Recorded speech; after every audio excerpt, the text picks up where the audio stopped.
Mga kapatid, let's start the work week with a sweet treat. Dahil ngayong araw ay Chocolate Cake Day.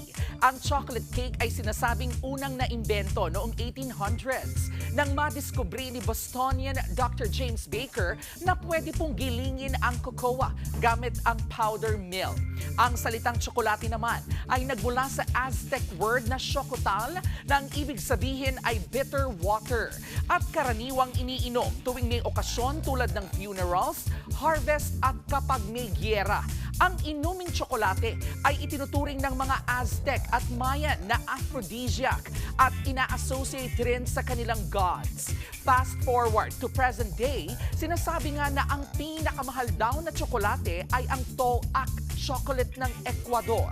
Ang 1.5-ounce bar niyan nagkakahalaga ng $685 o mahigit 40,000 pesos. Ayon naman sa website na Wallet Crowd, ang top 3 most expensive chocolate cake naman ay ang sumusunod.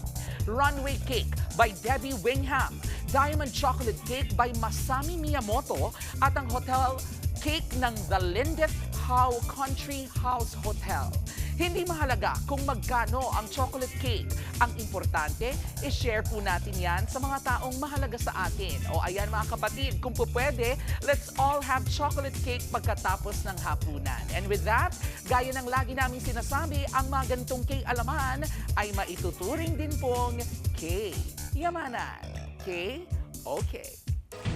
Mga kapatid, ito po ang inyong K-Alaman Queen, Kalad Karen. Always remember na ang K-Alaman ay K-Yamanan. Kaya para sa latest showbiz news at dagdag impormasyon, mag-follow at mag-subscribe sa social media pages ng News 5. K? Okay.